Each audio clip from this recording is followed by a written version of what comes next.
رزق انسان کی زندگی کی ضرورت ہے۔ کون ہے جو رزق نہ چاہتا ہو؟ پرندے بھی صبح سویرے رزق کی تلاش میں نکلتے ہیں۔ انسان، جانور سب رزق تلاش کرتے ہیں۔ رزق کبھی تنگ کر دیا جاتا ہے، کبھی کشادہ کر دیا جاتا ہے۔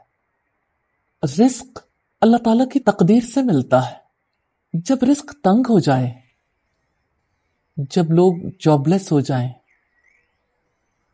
جب لوگ مشقت اور مصیبت میں مبتلا ہو جائیں تو کیا کریں؟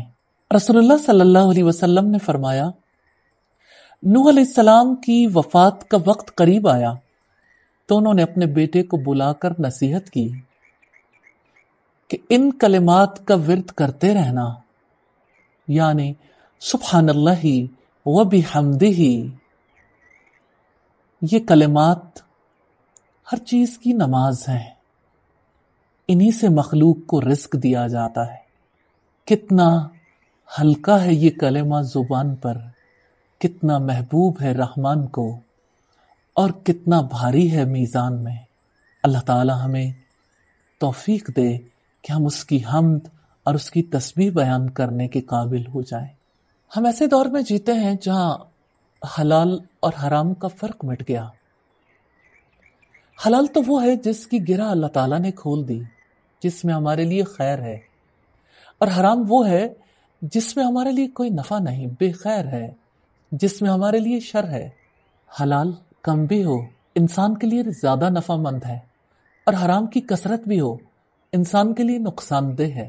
وہ بھی کیا لوگ تھے جو اپنی ہر مصیبت کا حل اللہ کے رسول سے چاہتے تھے، اور ہم بھی کیا لوگ ہیں، محبت کرتے ہیں لیکن اپنے مسائل کا حل کسی اور سے چاہتے ہیں۔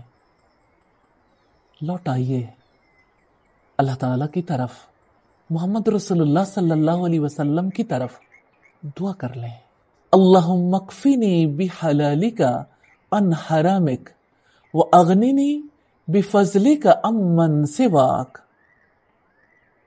اے اللہ، تو مجھے اپنے حلال کے ساتھ اپنی حرام کردہ چیزوں سے کافی ہو جا، اور اپنے فضل کے ساتھ مجھے اپنے علاوہ سب سے بے نیاز کر دے۔ یا اللہ، تو بے نیاز ہے، اپنے فضل کے ساتھ ہمیں ہر حرام سے بے نیاز کر دے۔ سیدنا ابو مالک اشجعی رضی اللہ تعالی عنہ سے روایت ہے کہ ایک شخص اللہ کے رسول صلی اللہ علیہ وسلم کے پاس آیا، کہنے لگا، اے اللہ کے رسول، میں اپنے رب سے کیسے مانگوں، کیا مانگوں؟ اب صلی اللہ علیہ وسلم نے اسے مانگنا سکھایا کہ آپ یہ دعا کرو، اللہم اغفر لی وارحمنی وعافنی وارزقنی۔ آپ صلی اللہ علیہ وسلم جب اسے سکھا رہے تھے تو ایک ایک انگلی بند کرتے جا رہے تھے، یعنی اللہم اغفر لی وارحمنی وعافنی وارزقنی، اور یوں صرف ایک انگوٹھا باقی رہ گیا۔ آپ نے فرمایا، جب یہ دعا کرو گے تو اللہ تعالیٰ آپ کے لیے دنیا اور آخرت کا رزق اکٹھا کر دیں گے۔ رسول اللہ کی حیات کی کیا کیا بات کریں، ہر دم ہر لمحے لوگوں کے نفع کے لیے کام کرتے تھے، خیر بانٹتے تھے، زندگی کے طور طریقے سکھاتے تھے۔ آپ صلی اللہ علیہ وسلم نے ایک بار ایک بدو سے کہا کہ آپ جب اللہ تعالیٰ سے یہ دعا کرو گے، اللہم ارزقنی، ایک بار، اے اللہ مجھے رزق دے، تو اللہ تعالیٰ اس کے جواب میں کہیں گے، میں نے تجھے رزق دینے کا فیصلہ کر لیا، مانگ کر دیکھیے، وہ رازق ہے، ساری دنیا کو رزق دیتا ہے، سمندروں کی مچھلیاں اسی سے رزق پاتی ہیں، زمین کی تہوں میں رہنے والے حشرات اللہ کے دیے سے رزق پاتے ہیں، وہ آسمان اور زمین کے دروازے کھول دے گا، مانگ کر دیکھیے وہ عطا کرے گا۔ اللہ تعالیٰ ہمیں توفیق دے، طلب کرنا سکھا دے۔ مال زندگی کی ضرورت ہے، انسان مال چاہتا ہے۔ مالداری کس کو بری لگتی ہے؟ مال کے حصول کے لیے لوگ تعلیم حاصل کرتے ہیں، محنت کرتے ہیں، لیکن عجیب بات ہے، تجربے میں آتی ہے، انگوٹھا چھاپ فیکٹریوں کے مالک بن جاتے ہیں اور ڈگریوں والے 2 وقت کی روٹی کا انتظام بھی کر نہیں پاتے۔ رزق کی تقسیم تو رب کی ہے، اسی سے دعا کر لیجئے۔ بہت ہی پیاری دعا ہے جس میں دنیا اور آخرت کی مالداری نبی صلی اللہ علیہ وسلم نے سکھائی ہے، کیسے اس مالداری کو طلب کرنا ہے۔ اللہم انی اسألک الہدی والتقی والعفاف والغنی، یا اللہ میں تجھ سے سوال کرتا ہوں ہدایت کا، تقوی کا، پاک دامنی کا اور مالداری کا۔ ہدایت جس سے اس دنیا اور آخرت کے راستے آسان ہو جاتے ہیں، تقوی جس کی وجہ سے انسان ہر شر سے بچتا بچاتا جنت کے راستے پہ چلنے لگتا ہے، کامیاب ہو جاتا ہے۔ پاک دامنی جس کی سب کو ضرورت ہے، اور مالداری،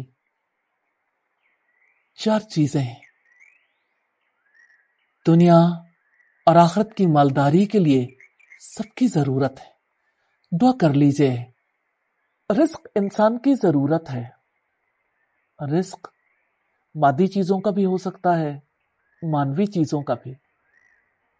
انسان کے لیے رشتوں کی محبت بھی رزق ہے، انسان کو جو علم ملتا ہے وہ بھی رزق ہے، انسان کو اچھی بات کہیں سے ملتی ہے وہ بھی رزق ہے، اور انسان کو کھانے پینے پہننے اور ضروریات پوری کرنے کے لیے جو مال ملتا ہے وہ بھی رزق ہے۔ انسان کے تعلقات، رابطے بھی اس کے لیے رزق ہیں۔ انسان کو رزق ملے تو وہ اور زیادہ اضافہ چاہتا ہے۔ برکت کی دعا کرنے کی ضرورت ہے، کیونکہ برکتیں اسی سے ہیں۔ محمد صلی اللہ علیہ وسلم نے رزق میں، گھر میں برکت کی دعا سکھائی۔ اللہم اغفر لی ذنبی ووسع لی فی داری وبارک لی فی رزقی۔ اے اللہ میرے گناہ معاف کر دے، میرے لیے میرے گھر میں وسعت پیدا کر دے، اور میرے لیے میرے رزق میں برکت دے۔ رزق انسان کی زندگی کی ضرورت ہے۔ کون ہے جو رزق نہ چاہتا ہو؟ پرندے بھی صبح سویرے رزق کی تلاش میں نکلتے ہیں، انسان، جانور سب رزق تلاش کرتے ہیں۔ رزق کبھی تنگ کر دیا جاتا ہے، کبھی کشادہ کر دیا جاتا ہے۔ رزق اللہ تعالیٰ کی تقدیر سے ملتا ہے۔ جب رزق تنگ ہو جائے، جب لوگ جاب لیس ہو جائیں، جب لوگ مشقت اور مصیبت میں مبتلا ہو جائیں تو کیا کریں؟ رسول اللہ صلی اللہ علیہ وسلم نے فرمایا، نوح علیہ السلام کی وفات کا وقت قریب آیا تو انہوں نے اپنے بیٹے کو بلا کر نصیحت کی کہ ان کلمات کا ورد کرتے رہنا، سبحان اللہ و بحمدہ، ہر چیز کی نماز ہے، انہی سے مخلوق کو رزق دیا جاتا ہے۔ کتنا ہلکا ہے یہ کلمہ زبان پر، کتنا محبوب ہے رحمان کو، اور کتنا بھاری ہے میزان میں۔ اللہ تعالی ہمیں توفیق دے کہ ہم اس کی حمد اور اس کی تسبیح بیان کرنے کے قابل ہو جائیں، دنیا کا رزق بھی، آخرت کا رزق بھی۔ سمیٹ لیجئے سبحان اللہ و بحمدہ کہہ کر۔ اللہ تعالی ہمیں توفیق دے۔